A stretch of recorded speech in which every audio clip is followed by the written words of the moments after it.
Olá a todas, todos e todos. Nós estamos aqui para mais uma live do projeto e canal Azili Yango, que é minha origem no idioma Swahili, que é o idioma do Oriente de África, da costa oriental africana. E hoje, antes de tudo, curtam o vídeo, esta live, que vai estar maravilhosa. Compartilhem, comentem, ativem o sininho de notificações para receber todas as notificações e dar relevância ao canal.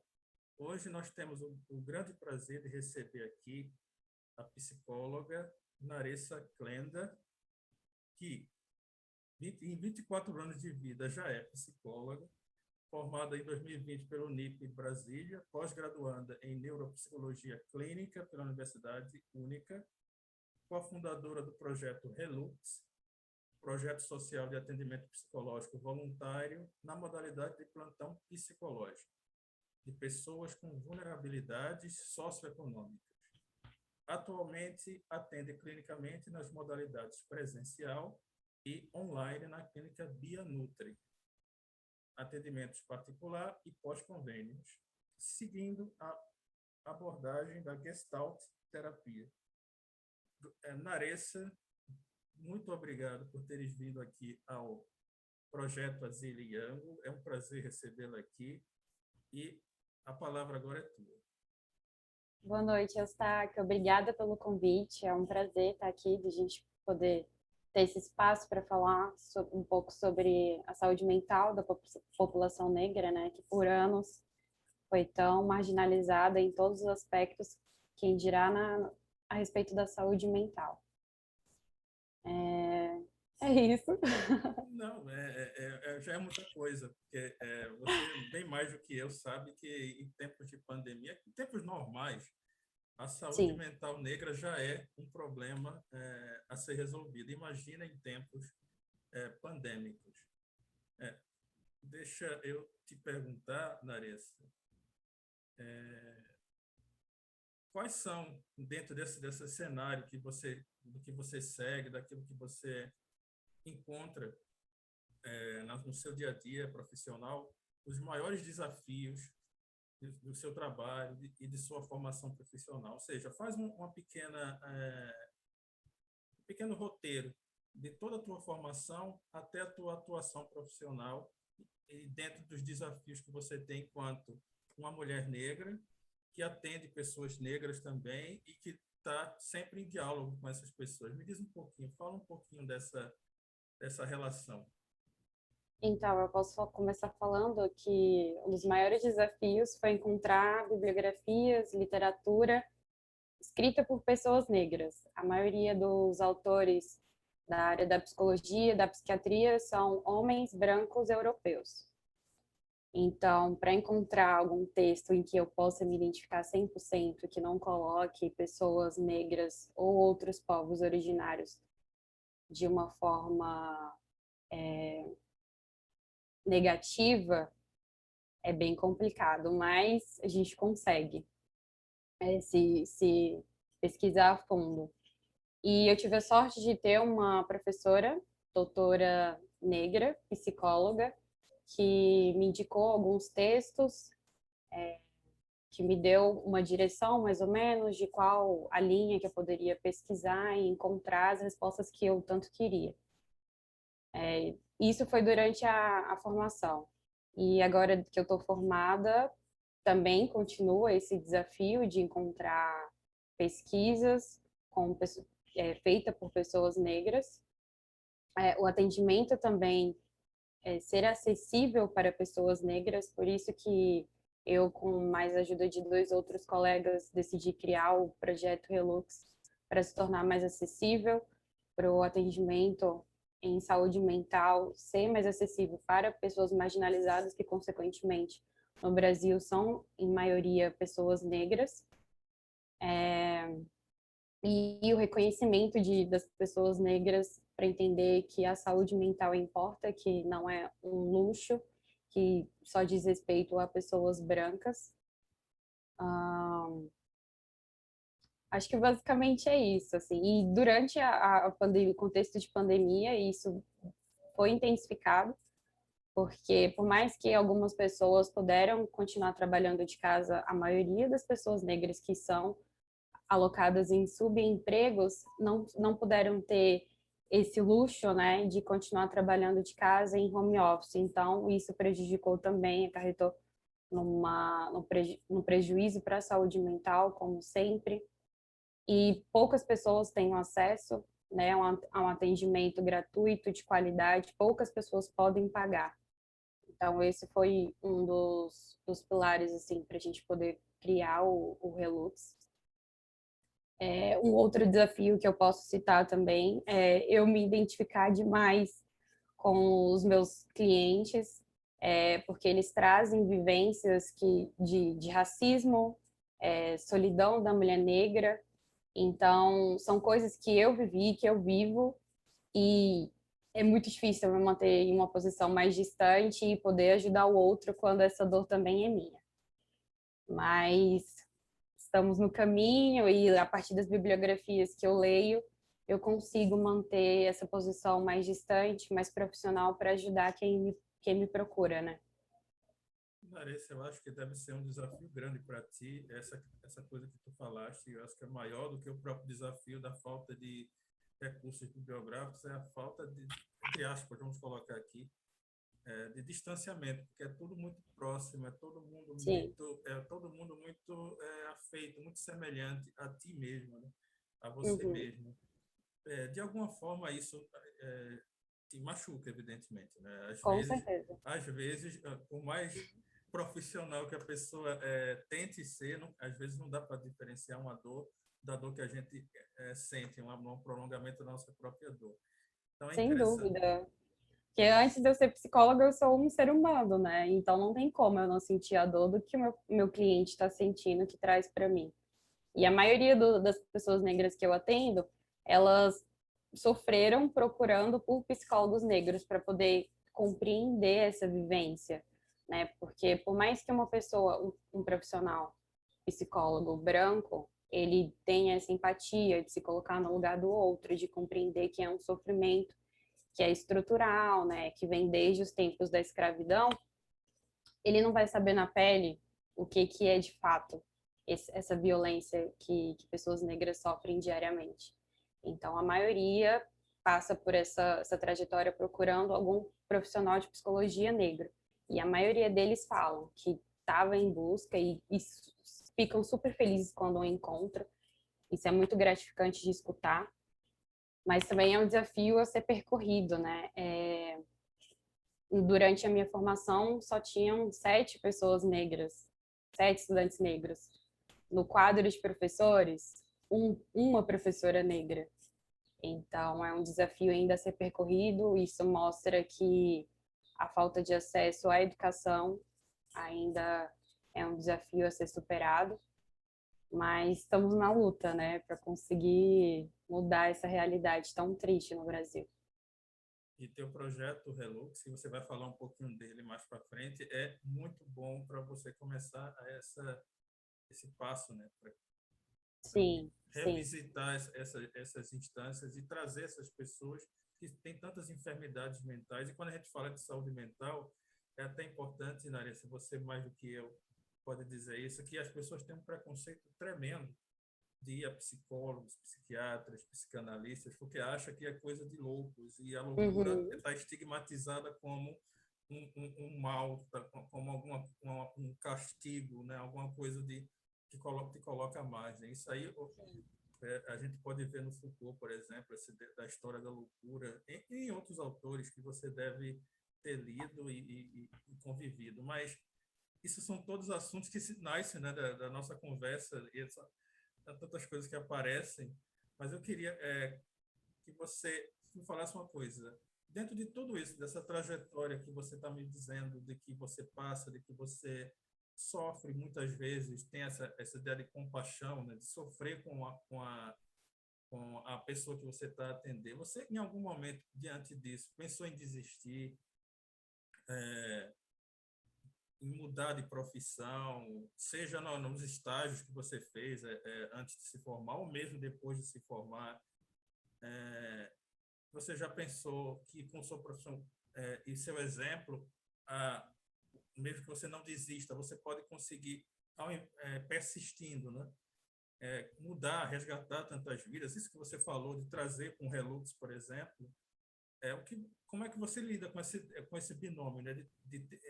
Às vezes ter vontade de desistir e às vezes você pensar, não, eu estou espelhando alguém, vai que eu atendo alguém hoje que não só tem essa profissão que você tenha, mas que se cure, que é o objetivo do teu atendimento, da tua profissão. Como é que tu lida com isso? De um lado desistir, do outro continuar. Isso é um conflito muito grande na tua cabeça? Não, até que não. Eu nunca passei por esse processo de desistir dessa profissão tão linda. E eu não me imagino fazendo outra coisa. Eu entrei no curso de psicologia sem saber. Eu coloquei como opção da bolsa do ProUni, mas eu não sabia de fato se eu queria fazer aquilo. Acordei de madrugada do nada e coloquei como opção. E aí foi a primeira que eu consegui, a primeira bolsa que eu consegui. Eu também consegui de direito. E eu fiquei nesse impasse, para qual que eu vou. Acabou que eu fui para psicologia. Os professores perguntaram, sempre no primeiro dia de aula, por que que você escolheu fazer o curso? Todo mundo, eu fiz terapia e achei incrível. Ou então eu li alguns textos, fiz teste vocacional e falaram que eu dava certo com essa profissão, seguindo por esse caminho. E eu falava, eu não sei por que que eu tô aqui, por que que eu escolhi. E aí, ao passar dos anos, durante as aulas, os textos que eu ia lendo, e assim, o cérebro expandindo. Eu vendo, caraca, que coisa linda, como o ser humano é lindo, como as pessoas precisam ser ouvidas e as pessoas mesmo não têm paciência de ouvir, de se escutar. Então, não foi uma opção para mim, assim, pensar em desistir. Eu sempre indo, querendo aprender mais, é, e ajudar mais outras pessoas, sabe? Porque o ser humano é muito incrível, a gente é muito capaz de fazer diversas coisas. E por causa da ausência de saúde mental, por causa da ausência da valorização dos nossos sentimentos, a gente acaba se perdendo no caminho. Mas essa profissão está aí para poder ajudar o ser humano a voltar para o caminho dele de realização, de viver de fato, de reconhecer os sentimentos, as emoções e valorizá-las, né? Mesmo que elas sejam negativas, mas é parte do, da nossa psique, do nosso interior, do nosso corpo. Não tem só momentos felizes na vida, né? Tem momentos tristes também. E o que seria dos momentos felizes se não tivessem os momentos tristes para a gente poder reconhecer os momentos felizes, para a gente valorizar eles? Então, é um caminho, sim, difícil. Não seria hipocrisia da minha parte falar que era fácil, mas a gente gosta de desafio, né? O que move o ser humano é o desafio, ainda mais o ser humano, que é um corpo orgânico, tem a mente, tem a alma, que todo mundo tenta desvendar, mas no final ninguém consegue, porque cada um tem a sua subjetividade, a sua identidade, e de uma forma tão particular e tão diferente, mas ao mesmo tempo também tão igual e compartilhada com os outros, né? Então é incrível, assim. Isso é tudo incrível o que você está dizendo, porque realmente eu fico pensando como é que você, imagina um dia, sei lá, uma segunda-feira, Uhum. em teu consultório, no teu atendimento, você lida com diversas psiques dessa que você falou, desse conjunto de mente, de alma, de coisas, cada uma com suas dificuldades, com suas complexidades, e como você falou no teu projeto belíssimo, que é o Relux, você e seus dois colegas, você lida com psiques que são bloqueadas, que são Sim. psiques que são, como é que eu posso dizer, apagadas, silenciadas, que são Uhum. aquelas que ocupam um conglomerado tão grande de espaço tão pequeno, né? Um grupo tão grande, Sim. de espaço tão pequeno, comprimidas por tantos problemas e desatinos sociais, que tu deve viajar por mais do que uma volta no sistema solar inteiro a cada dia, né? Porque eu imagino que Sim. é muito pano para mangas e várias mangas, né? conta um pouquinho como é essa multiplicidade de experiências que tu tens em um período, digamos, em 4 horas. Uhum. De alguma forma, te ajuda a formar a Naressa que você é hoje, diferente da Naressa que você foi quando terminou o curso e fez aquela foto lá, aquela famosa foto jogando, agora esqueci o nome do chapéu para cima. Daquela Naressa para hoje, você já vê muita bagagem ou não? Não, eu nem tive a oportunidade de tirar essa foto, porque eu me Eita, formei ano passado, então no auge da pandemia. eita. A ideia do projeto surgiu, a gente já veio construindo durante todo o curso. E aí a gente fez também o estágio de plantão psicológico, que é a mesma ideia do projeto. E a gente viu a necessidade mesmo durante a pandemia, durante o ano de 2020 e o comecinho de 2021. E surgiu na ideia, como ela é um projeto online, então tem como atender pessoas do Brasil todo, e é o que está acontecendo. A gente também tem voluntários do Nordeste, do Norte, do Sudeste, que também atende outras pessoas de outras regiões que a gente nem imaginaria que poderia ser possível. E a maioria das pessoas que são atendidas pelo projeto, a gente fez uma análise de dados e são mulheres negras. Pelo Brasil todo, são mulheres negras. E sempre a mesma queixa, de ansiedade. E a gente pôde fazer um estudo de caso, uma análise, de que a maioria das queixas sempre vem porque a mulher negra, ela tem a ideia de que ela sempre tem que ser forte, de que ela não pode estar triste, não pode se permitir estar triste, ela não pode ser fraca, não pode ter momentos de lazer, porque ela sempre tem que estar preocupada em cuidar do próximo e não dela mesma. E quando essa mulher negra, ela vem para o projeto em busca de atendimento, é porque ela já está num nível que ela não está dando mais conta de suprir a expectativa que criaram em cima dela, mas que ela não é responsável. Ela só se colocou nesse papel sem refletir se ela queria de fato ou não. E como você falou, acaba sendo silenciada. E aí, a partir dessa análise, a gente pôde refletir que é muito corajoso esse ato dela de reconhecer que ela não é obrigada a ser forte o tempo todo, que ela pode se permitir ser fraca.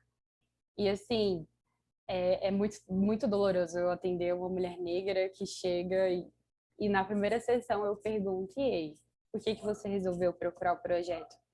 Ela já começa a chorar, assim, e você consegue sentir que aquele choro é o choro de toda uma vida, que ela não foi oportunizada de expressar, de sentir, e alguém chegar e perguntar para ela só por que ela procurou o projeto, ela já chorar nesse nível de intensidade, mostra que as pessoas estão precisando ser ouvidas e ninguém tem paciência para ouvir.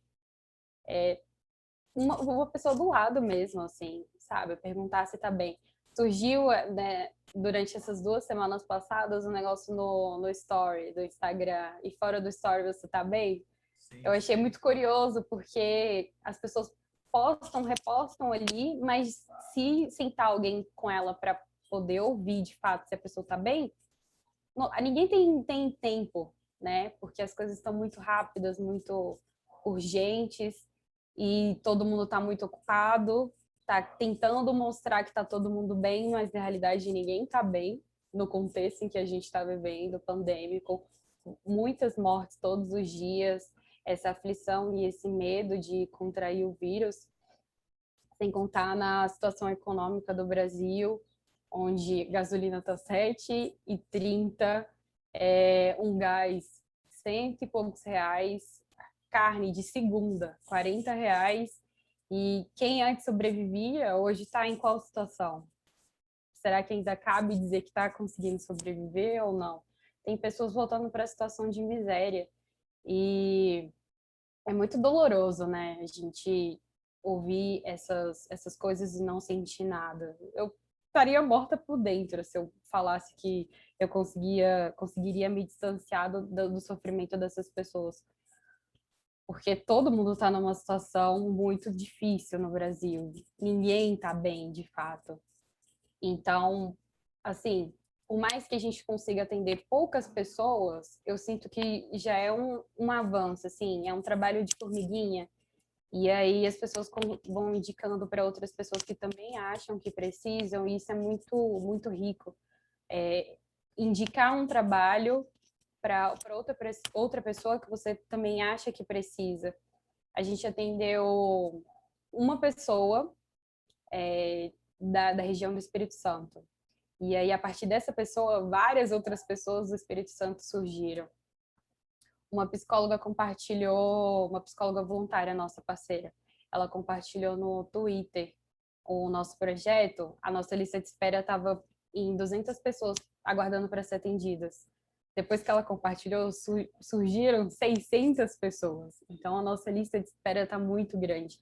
São muitas pessoas reconhecendo que a saúde mental ela importa e que já chegou no nível que não dá para a gente deixar mais para amanhã, para depois. Não tem como você ser produtivo na sociedade hoje em dia sem você valorizar a sua saúde mental, porque as pessoas da geração anterior elas não valorizavam. E olha quantas pessoas hoje em dia estão adoecidas, né?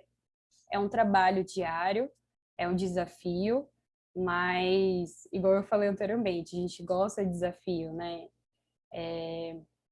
E estamos aí, tentando diminuir um pouquinho dessa distância de pessoas marginalizadas até o acesso gratuito e de qualidade de um atendimento psicológico, que antes era dito só para pessoas loucas. E aí eu sempre gosto de jogar essa pergunta: e quem é normal? O que é ser normal? Né? Não existe pessoas normais. O que é a loucura? É você não se encaixar num padrão que foi estabelecido, mas quantos outros padrões também foram estabelecidos e você não se encaixa? Você reconhecer as suas emoções é você reconhecer que você é ser humano. Você tem sentimentos. Assim como você, quando procura um clínico médico porque você está com uma dor de cabeça, uma dor nas costas, o psicólogo é para quando você está com uma dor, um sofrimento no seu interior, nas suas emoções, você não está conseguindo mais lidar com elas, procura a ajuda de alguém, assim como quando você procura a ajuda de um médico, né, que é tão reconhecido e valorizado. Eu vejo que durante a pandemia a valorização do profissional de psicologia ela aumentou, assim, e foi muito lindo de ver, por mais que tenha sido durante um momento tão crítico e tão triste. Mas abriu portas, né, para as pessoas cuidarem da saúde mental delas, se reconhecerem enquanto indivíduos que têm fraquezas, que podem ter fraquezas, não precisa você ser produtivo e alegre e feliz o tempo todo só porque a sociedade está falando. E quem faz parte da sociedade? São seres humanos, né? É muito gratificante reconhecer que o psicólogo está sendo reconhecido e que está sendo mais valorizado, que o ser humano está se valorizando. Ainda tem muitas pessoas, né, como em qualquer área, que desvalorizam, desacreditam a nossa profissão, mas também eu compreendo que são pessoas que estão adoecidas e ainda não estão no processo de entender que as suas emoções são importantes. Assim, todo mundo tem o seu processo, tem o seu momento. Então, a gente está aqui disponível para atender as que reconheceram que estão no seu momento de serem acolhidas. E é isso.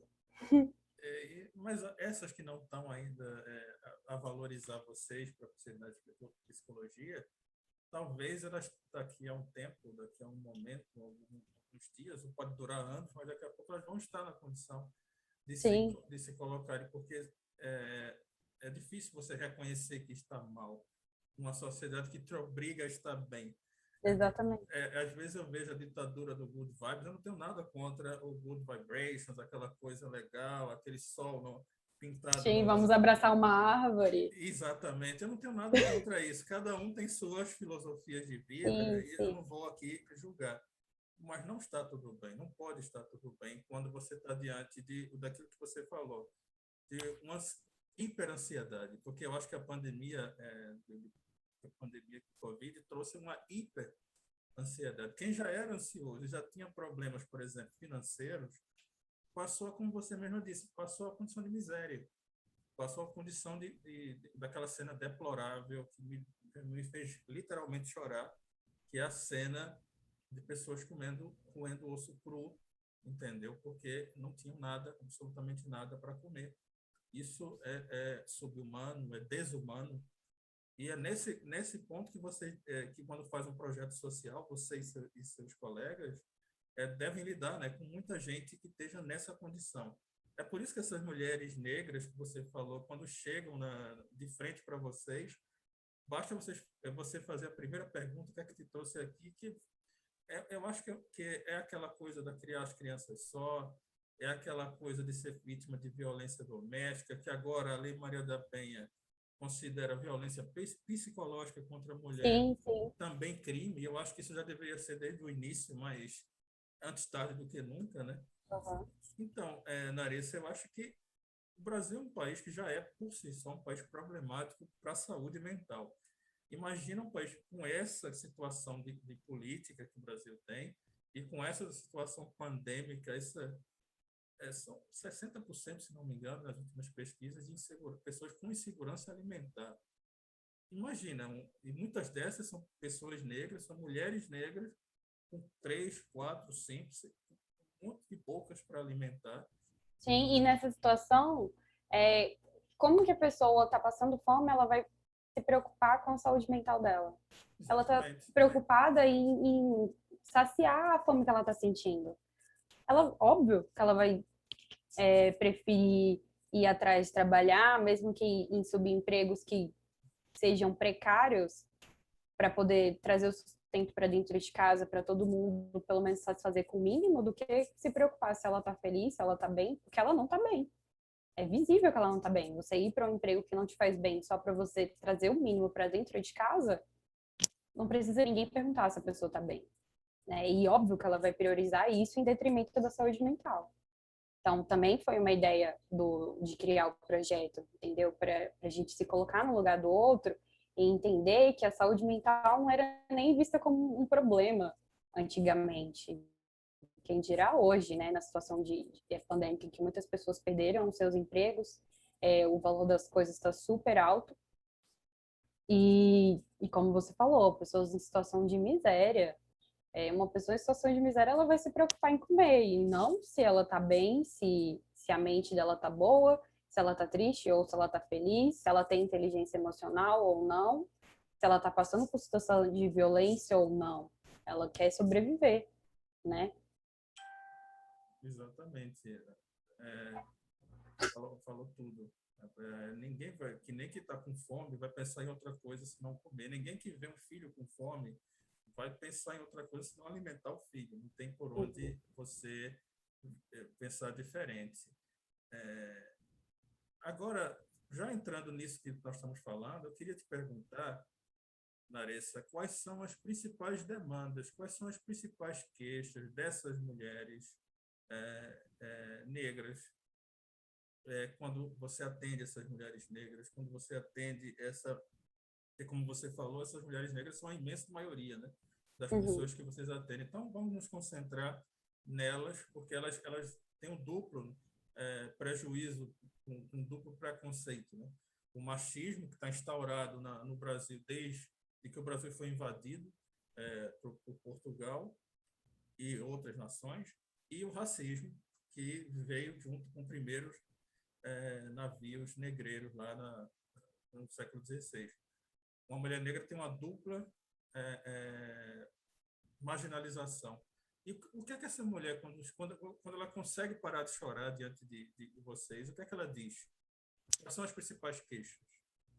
São ansiedades acerca do futuro, né? Como que ela vai poder passar por toda essa crise, como que ela vai conseguir superar essa crise em meio a tantas barreiras, tantos desafios, tantos obstáculos. E aí também vem, né, as queixas de racismo, a violência que elas não conseguem muitas vezes reconhecer como violência, porque foi uma única realidade que ela encontrou como possível, que ela foi ensinada que ela merecia.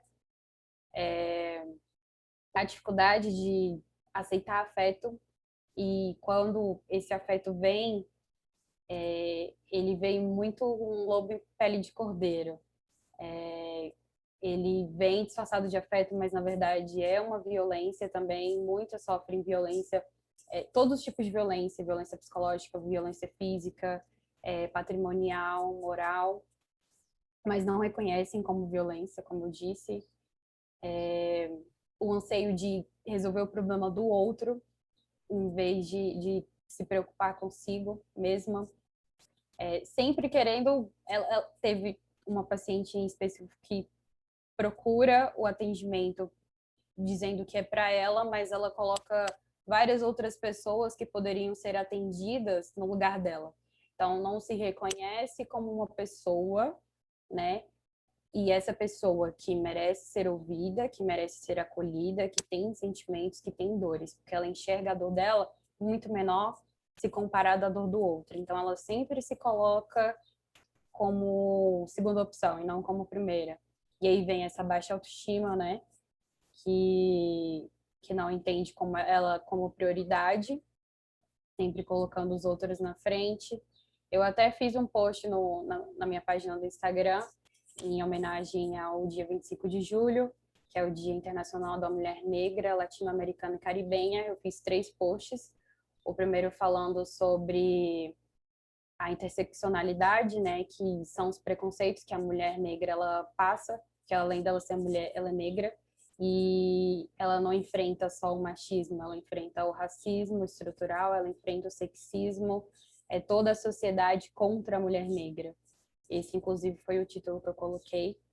Dou uma explicadinha também da interseccionalidade, que imagina uma mulher negra lésbica. O que ela ainda vai enfrentar? Ela vai enfrentar ainda a lesbofobia, né? Lesbofobia. O segundo post que eu fiz foi relacionado ao afeto, a solidão na mulher negra, que muitas pessoas não acreditam, não levam isso em consideração. E sim, a mulher negra ela é preterida em todos os relacionamentos dela, seja de amizade, seja relacionamento afetivo, seja relacionamento profissional. Ela é sempre colocada como última opção. Quando não se encontra uma coisa melhor, aí vão procurar a mulher negra, mas mesmo assim ela não recebe o afeto que é merecido. E o terceiro e último post sobre sonhos, que não são escutadas. Elas têm sonhos, só que já durante a primeira fase de alfabetização, os sonhos vão sendo foldados, né? Porque a sociedade já coloca ela num papel de que ela tem que servir, não que ela pode ser alguém além do que já destinaram para ela. E até riem dos sonhos delas. Eu achei interessante pedir para que mulheres negras de verdade dessem os seus relatos, tanto que eu coloco como autoras mulheres negras conhecidas, porque todo mundo conhece uma mulher negra que poderia se identificar com aqueles relatos. E são relatos muito fortes. Eu fiquei muito abalada depois do segundo post, que foi sobre afeto. E aí até demorei um pouquinho para pensar no terceiro e último tema. Porque são relatos bem marcantes, bem fortes, assim, de dores que muitas mulheres se identificam e poucas pessoas têm noção da dor que elas carregam, mas elas não demonstram. Porque elas sempre têm que estar forte, feliz e pronta para poder ajudar o outro e não se ajudar. Foi uma forma de homenagear tantas mulheres brasileiras que sofrem, não só do Brasil também, mas do mundo todo, delas verem que elas têm voz, sim. Eu sou uma forma de dar voz para a mulher negra, principalmente das dores que são silenciadas, são marginalizadas, ninguém dá atenção. E é muito, muito triste, né, a gente saber que outras mulheres vão se reconhecer em dores tão fortes, porque isso poderia ter sido evitado. Muitas violências poderiam ter sido evitadas se nós fôssemos mais valorizadas e mais respeitadas e levadas em consideração que a gente é um ser humano antes de qualquer coisa, assim como qualquer outra pessoa. Mas a mulher negra, ela não se deixa abalar, né? Ela sempre está aí em busca dos seus sonhos, por mais que os relatos sejam fortes, mostra no final que elas meio que tampam o ouvido, não dão muita atenção e estão focando mais em si, mais na sua autoestima e reconhecimento de que ela é importante também, de que ela pode ir atrás e está indo atrás. Larissa, você falando dos teus posts no Instagram, eu não, só veio uma cabeça na minha, só veio uma pergunta na minha cabeça. Tu pensas em escrever um livro sobre isso? Não, ainda não. Mas quem sabe lá para frente. Quem sabe um dia, Porque você Mas contando, boa ideia. Eu acho que é necessário que você reúna, né, essas experiências, por mais doloridas e sofridas que elas sejam, do ponto de vista de coisas até que te abalam e te balançam, né? Como você mesma disse, deixa até um pouco de um hiato maior do segundo para o terceiro, mas eu acho que muitas outras mulheres, eu não digo nem só um livro, mas um material que as mulheres tivessem acesso, porque infelizmente no Brasil, uma outra coisa que foi negada à mulher negra é a educação. Além de saúde mental, além de respeito, além de afeto, também foi negada a educação. Você veja, a mulher negra brasileira, e de algum modo fora do Brasil também, ela sofre de várias ausências. Né?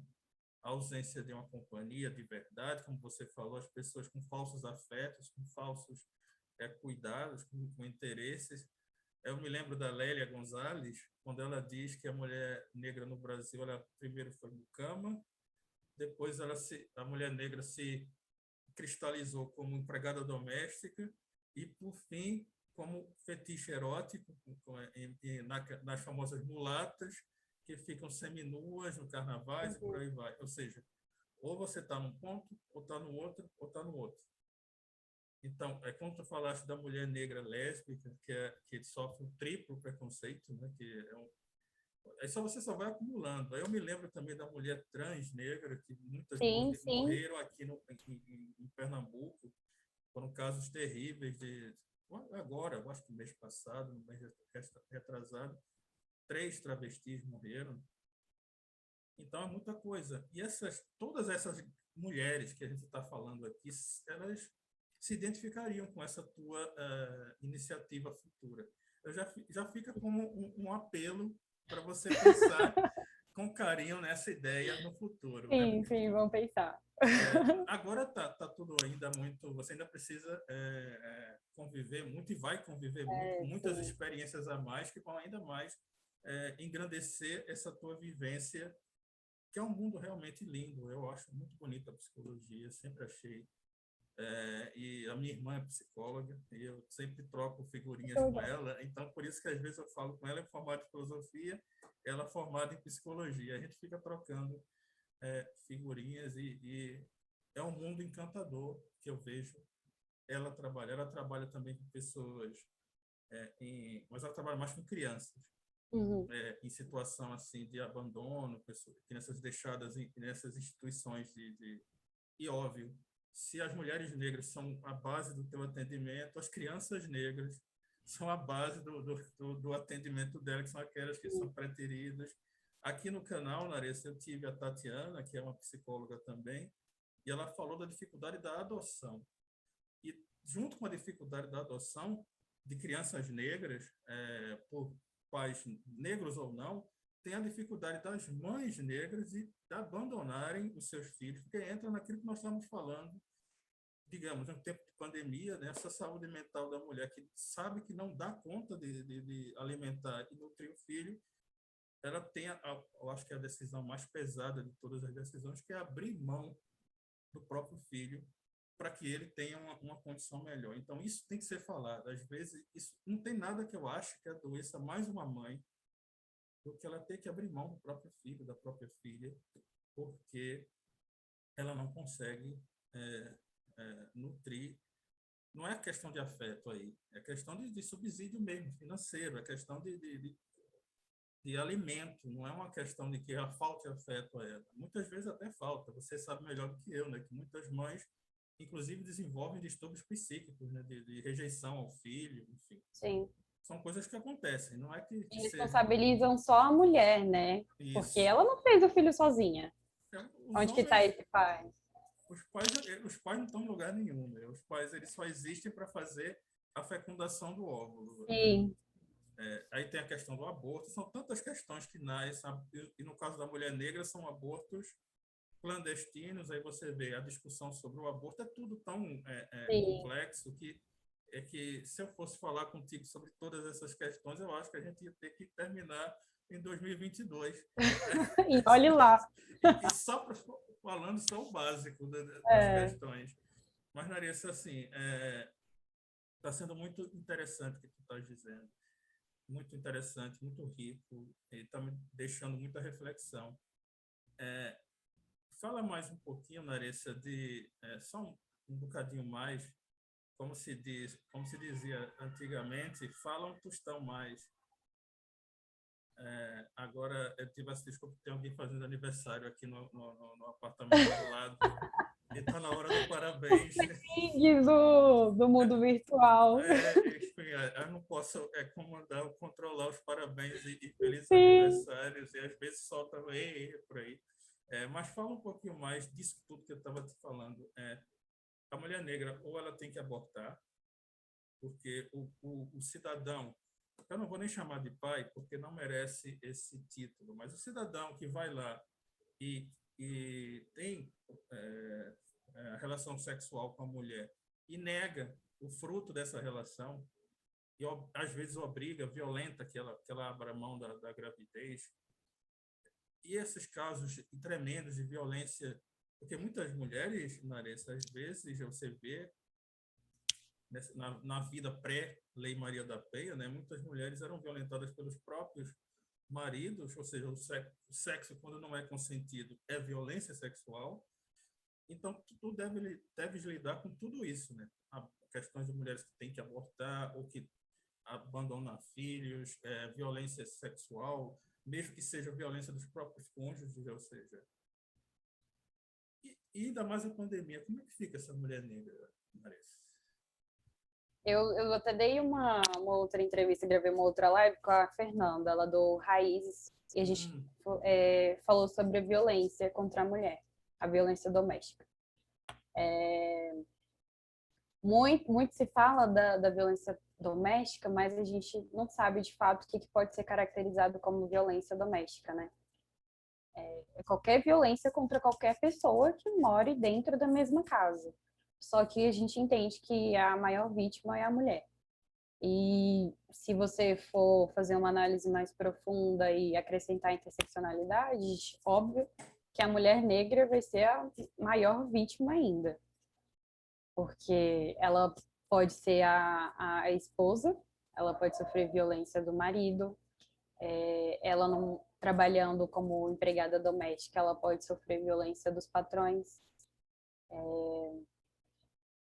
A, a, a violência doméstica, a violência como um todo, como geral, ela pode ser enquadrada como física, que é a agressão física mesmo, a psicológica, em que eles colocam sempre a mulher como a culpada de todos os problemas dele, né? Do caso do marido, do patrão, do namorado, do irmão, do tio. Independente do papel que ele ocupe na vida dela, ele sempre coloca ela como a vilã, a culpada pelos problemas que ele mesmo causa, patrimonial, quando ele tenta colocar ela como incapaz de gerir os próprios bens materiais, de vulnerabilidades, também violência de vulnerabilidades é quando a violência é praticada contra pessoas que não têm uma autonomia e uma capacidade de gerir ela mesma. E geralmente essa violência ela ocorre com crianças, que foi o caso que você falou, né? Crianças e idosos. E essa mulher que está nessa situação de violência, ela não entende o que é violência, porque foi uma única realidade que ela encontrou como possível, algo normal de ser vivido. Ela não se levou nem ao questionamento de se ela, de fato, poderia ter uma vida diferente da que ela está levando. E, assim, ninguém merece sofrer violência, nem homem, nem mulher. mas acaba que a mulher sempre é a vítima, né? Ela sempre sofre. E aí entra também a baixa autoestima dela não se reconhecer como uma pessoa que pode receber um afeto, um amor que vai em direção oposta à violência. E também entra o ciclo da violência, né? As promessas que o homem tem de que vai mudar depois de ter praticado a violência, e aí ela, como só conhece aquilo, ela fica muito dependente emocionalmente dele, ou então até financeiramente, e aí ela acha que com as promessas ele vai mudar, e depois acaba que ele não muda e repete, e aí se torna todo um ciclo vicioso. E a partir disso, a baixa autoestima dela, o não reconhecimento dela como uma pessoa que pode ter umas novas, outras possibilidades, ela sempre cresceu ouvindo ela estava destinada a seguir aquele caminho, que ela ia sair de casa, ela não vai encontrar o príncipe encantado, ela vai encontrar o mínimo, receber o mínimo.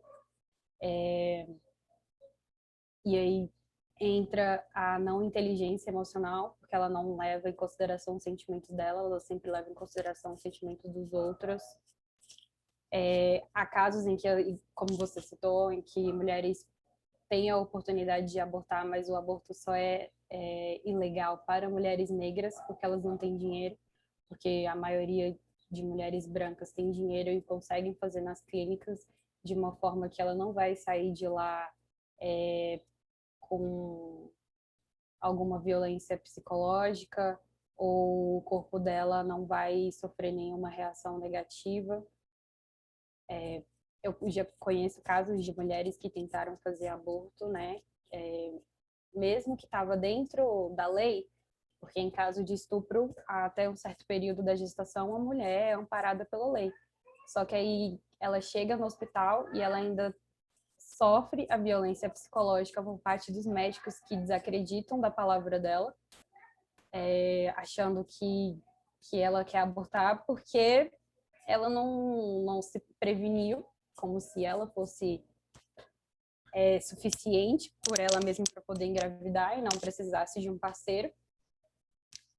E esse parceiro pratica violência, só que as pessoas não acreditam que foi praticada violência, porque só o não da mulher não basta, né?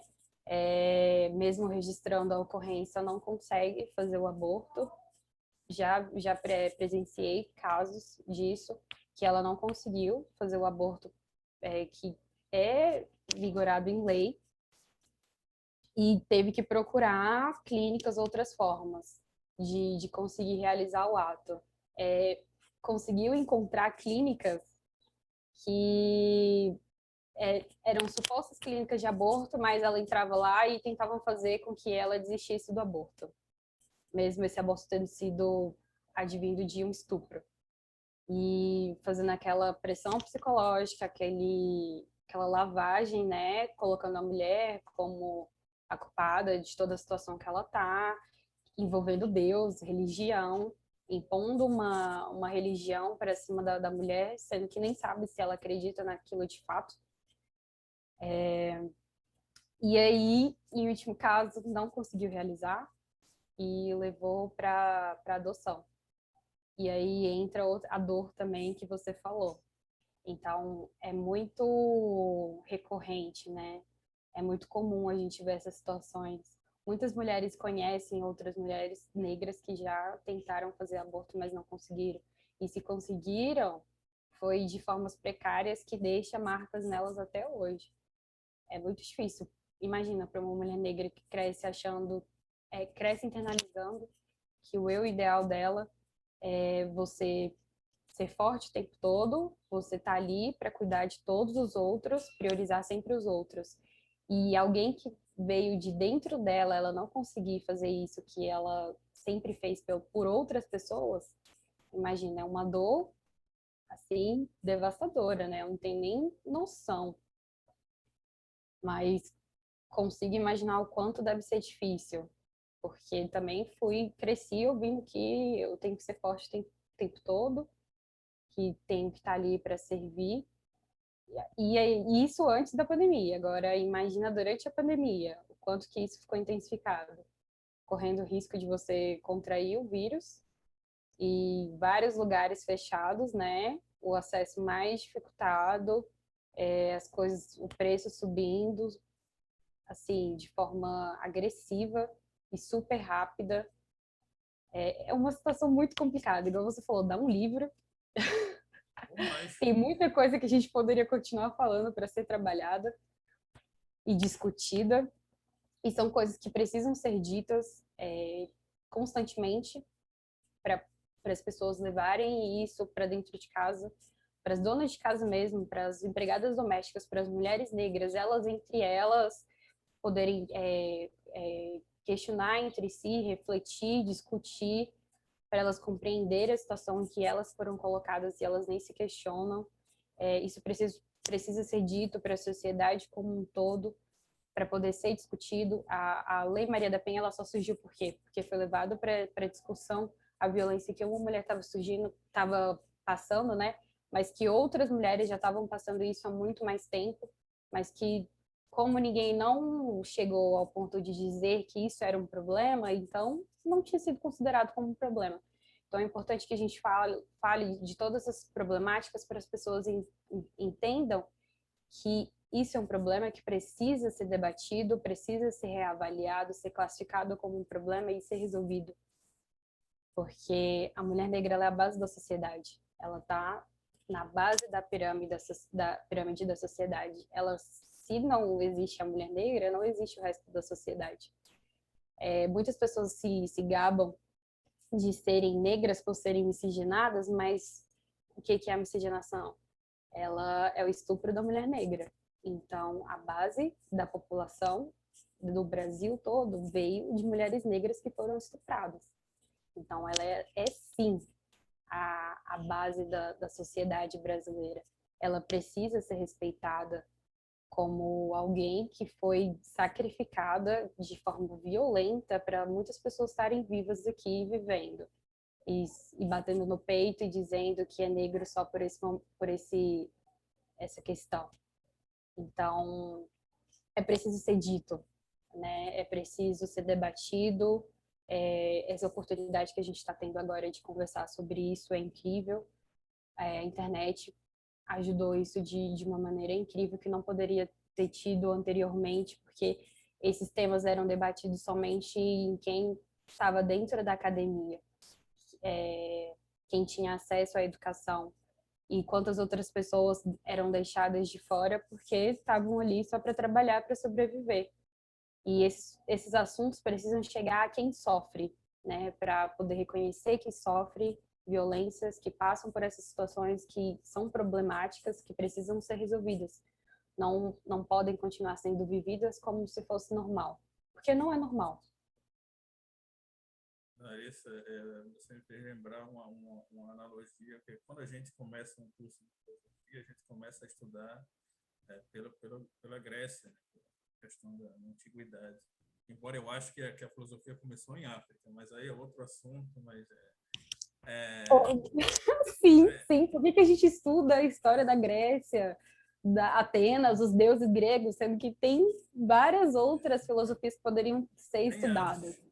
antes. E com Como se o livros. mundo tivesse surgido, o Big Bang lá surgiu dentro da Grécia, né? É Lá isso em que... Atenas, mais propriamente. Uhum, exatamente. Mas, Larissa, tem uma figura que sempre se diz lá no teatro grego, que é a questão da catarse, né? A catarse é aquela identificação com aquela coisa do drama grego. Para a mulher negra, a catarse é o sofrimento. Infelizmente, é o sofrimento. E é o sofrimento nessas formas que você explicitou tão bem, porque tem que ser dito mesmo, você tem toda a razão.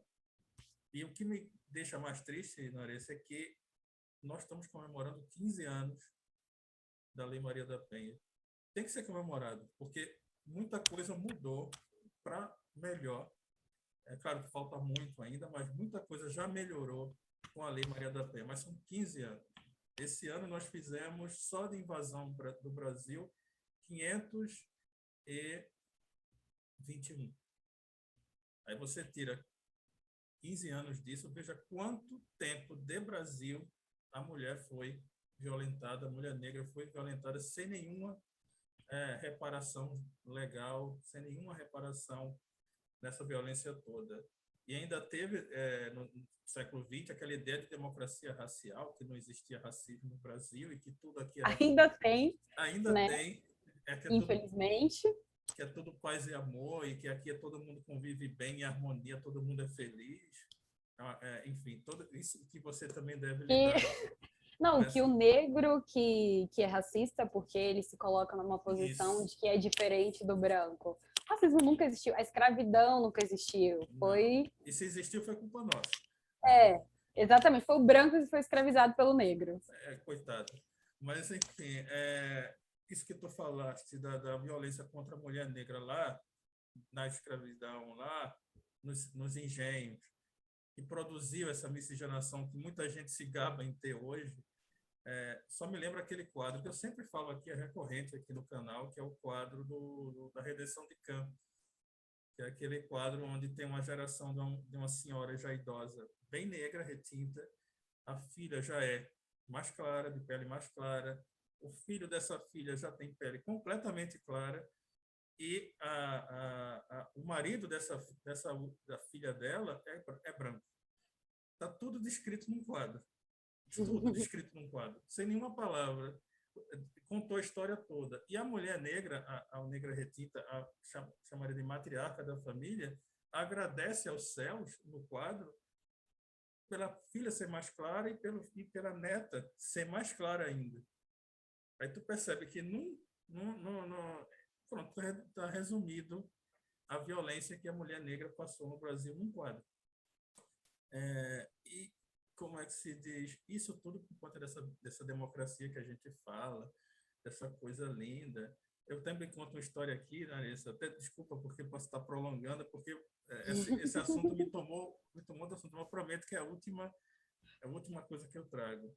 Uma antropóloga americana, atriz dançarina, teve aqui no Brasil na década de 40, 50.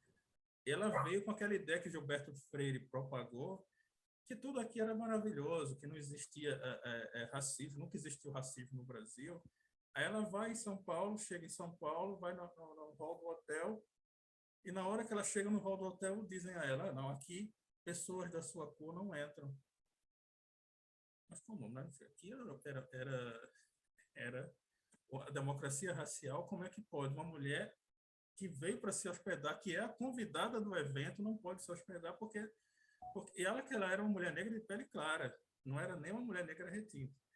Sim. Aí ela vai ver se tem alguma notícia no jornal no outro dia, ela só encontra a notícia num jornal do Abdias do Nascimento, que era feito por um negro, Abdias, para negros. Então, mas como? Se eu não posso entrar no hotel e existe jornais feitos para nós negros e outros que os brancos não leem. Então, esse é o Brasil, a hipocrisia brasileira, que faz com que a mulher negra seja vítima da violência que sofre, das violências plurais que sofrem, que você bem falou aqui, aborto, adoção, o rol das violências domésticas, psicológicas, sexuais, morais, assédio no trabalho, né, repartições públicas, assédio moral, assédio sexual também. Então, você é uma mulher que realmente representa uma voz, um lugar de fala para muitas dessas mulheres que, como você vê, elas não têm nem a oportunidade de ter tido uma sessão para poder tratar da alma, porque se a pessoa vive num mundo que adoece, imagina, uma mulher vivendo num mundo que adoece o tempo inteiro e ela não tem a oportunidade de dizer, eu estou doente, eu preciso de um remédio, mas não é uma aspirina, não é uma pomada que você passa nas costas, porque o que enverga as costas dela não é o peso que ela carrega de um móvel ou do filho que ela carrega nas costas. O que enverga as costas de uma mulher negra é esse peso de violência o tempo inteiro, ininterruptamente. Se liga a televisão, violentam ela através de outras mulheres negras. Se é que tem a oportunidade de ligar uma televisão, é bom que se diga isso. Dentro de uma casa, por exemplo, a minha irmã, ela atendia, há um tempo atrás, uns anos atrás, tem um projeto social aqui chamado Mãe Coruja, que era para justamente auxiliar com algum subsídio financeiro as mães que tinham filhos. Eles não podiam trabalhar porque tinham que tomar conta desses filhos pequenos, enfim, todo aquele problema que nasce das mulheres terem que cuidar de 3, 4, 5, 6 filhos, e com um intervalo de 10, 12 meses de um para o outro. Uhum. E o que é que os maridos, os pais faziam? Até as mães delas, as avós faziam.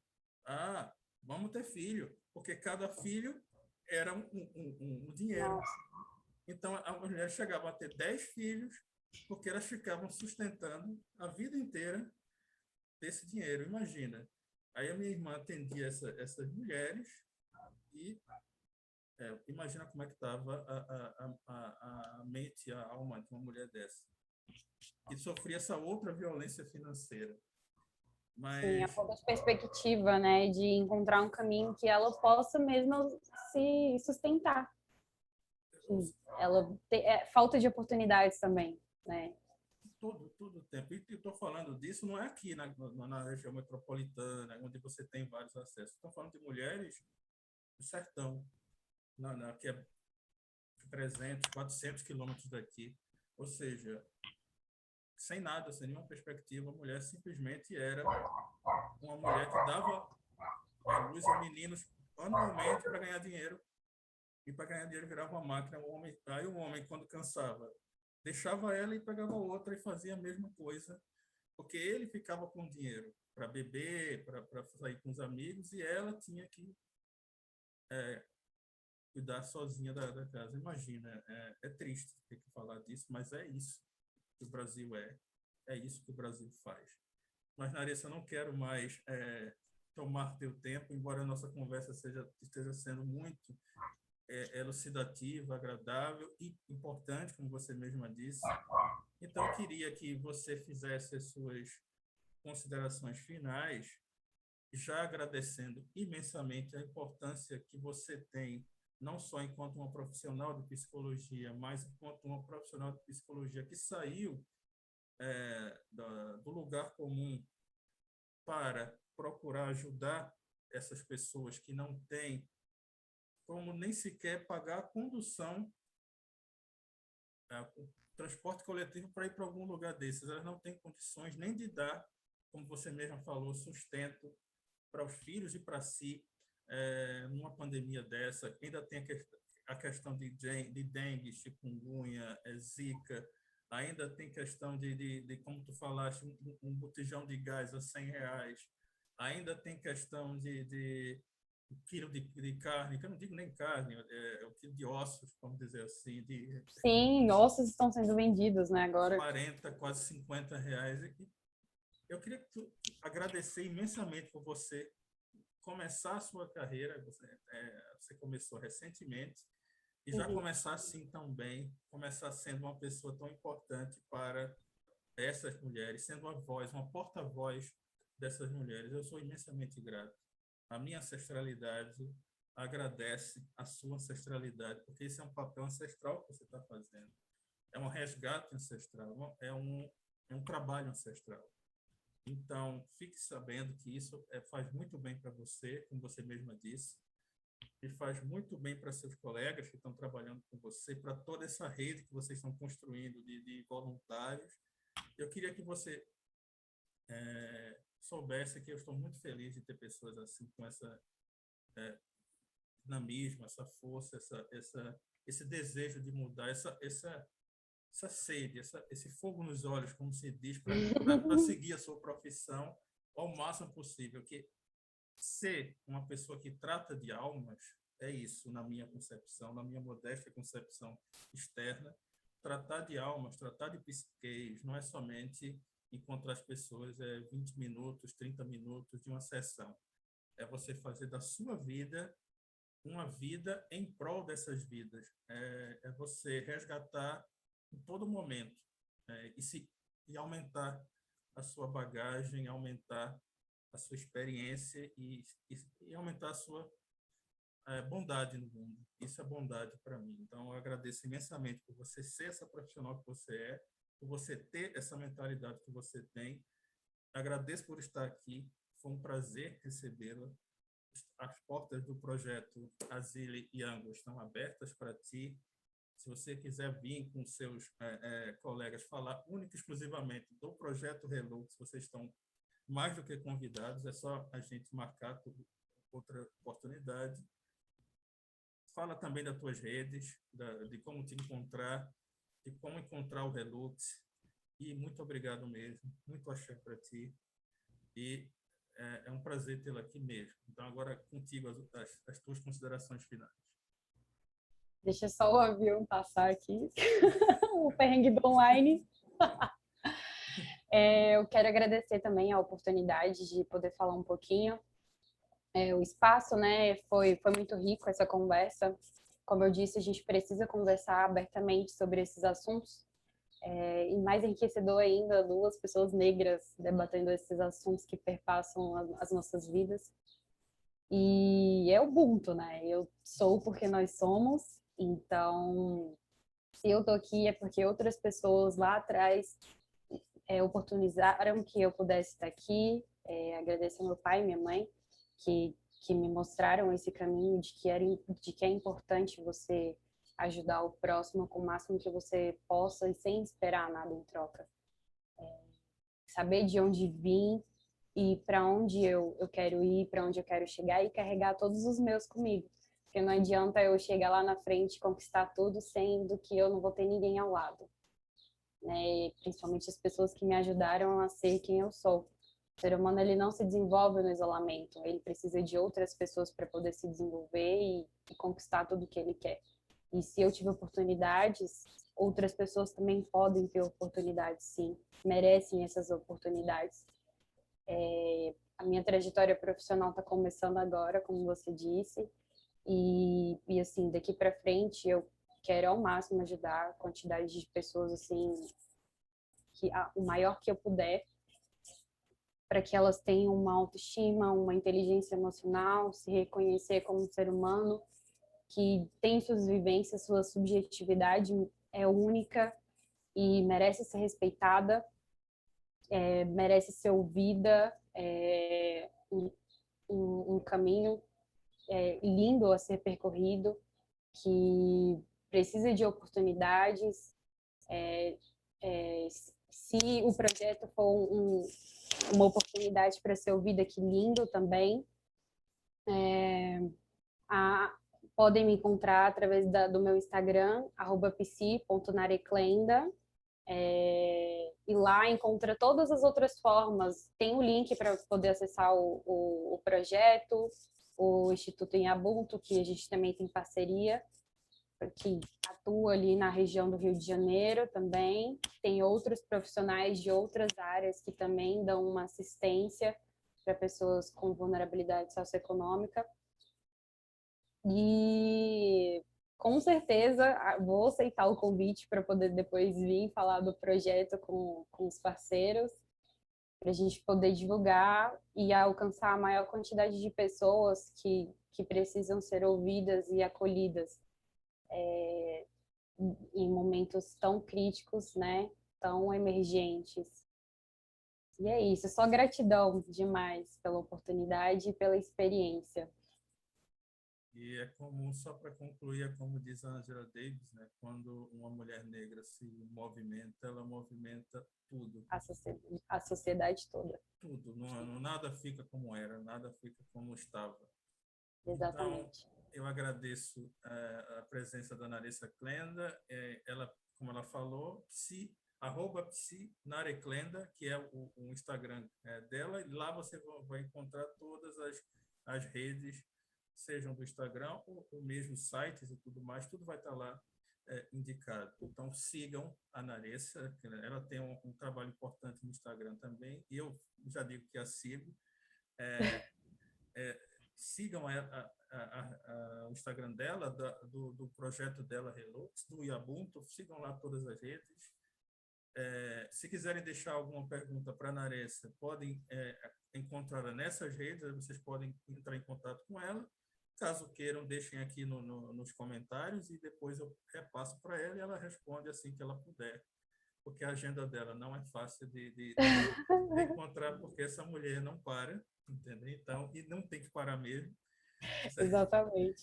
Então, mais uma vez, amigas, amigos e amigos, curtam essa live, reproduzam, compartilhem o máximo que vocês puderem, não só por mim e nem só pela Naressa, mas pelo que nós falamos aqui, porque o tema tem que ser reverberado e ecoado para mais e mais pessoas. Então, pelo que nós falamos, de quem nós falamos, compartilhem, se inscrevam no canal, ativem o sininho das notificações. Naressa, vocês têm canal no YouTube? Se tiver, encontra Não, lá, né? ainda não. Não, ainda não.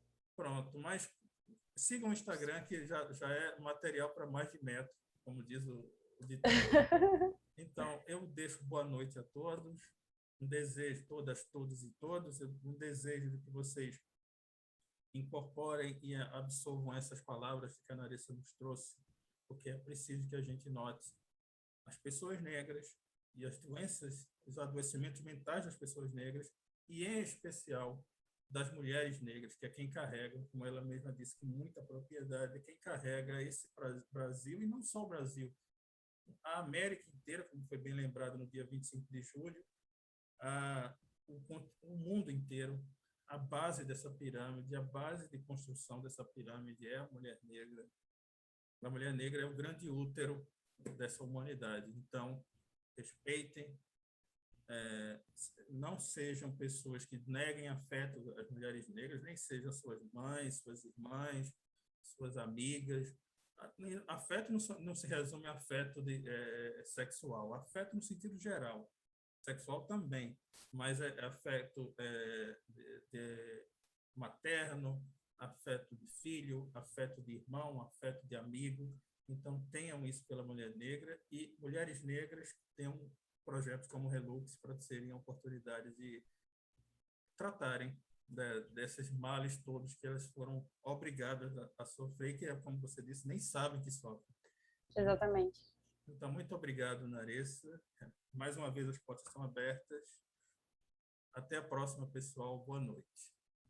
Boa noite.